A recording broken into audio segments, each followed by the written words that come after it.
Hey folks, Phil Strout here. Hey, I just want to give you a word. It's not something that you don't know about. I mean, we've all been agonizing over all the things going on in Houston, the hurricane, the flood, the tornadoes, the trauma, the absolute catastrophic flooding. And just as a reminder, a few years back we entered into a partnership with Convoy of Hope, and their boots on the ground. They've been there really actually before the tornado and the hurricane hit.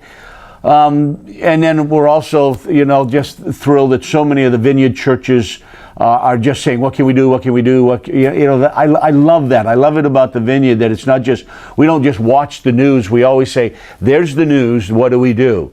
And the brothers and sisters at the New Orleans Vineyard who were at ground zero with Hurricane Katrina, they again are rallying folks and putting into play a systemic way for people maybe to send teams, because this is a marathon.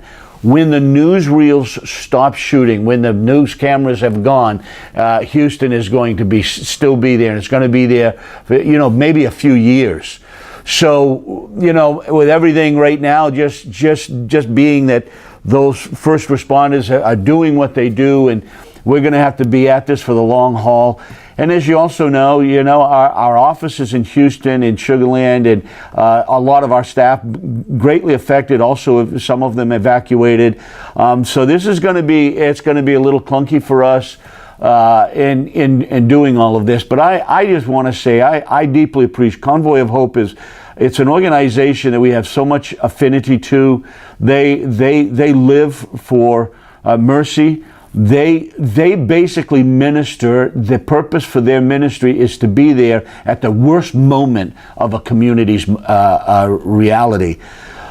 I admire that, and it's what they do. They also want to work with Vineyard churches in this context, in our partnership. So, those of you there, and as you see this, there's a lot on social media, people to contact, Convoy, and also Phil Johnson and the group in New Orleans.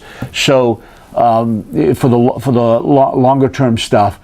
So there's going to be a lot to do here, guys, and I would suggest there's so many good organizations, and everything is going to help, but I do it in a way that you really think about it and how it's going to give the greatest help. But I do love it because almost immediately, actually before it all actually happened last Thursday and Friday, we already had Vineyard churches saying, what are we going to do? What are we going to do?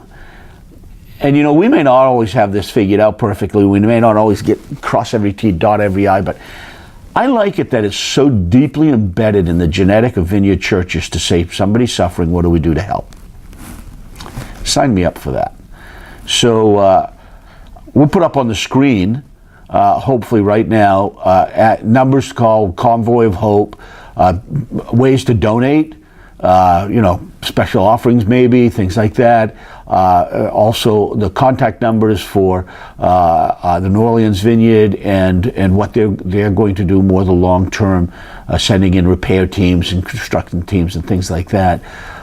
I admire those guys, and we don't even know. I mean, while I'm making this video, the storm hasn't even reached Louisiana. It's just now starting to reach Louisiana, so we don't know the effect that it's actually going to have even in New Orleans. So we're responding to as we have the information.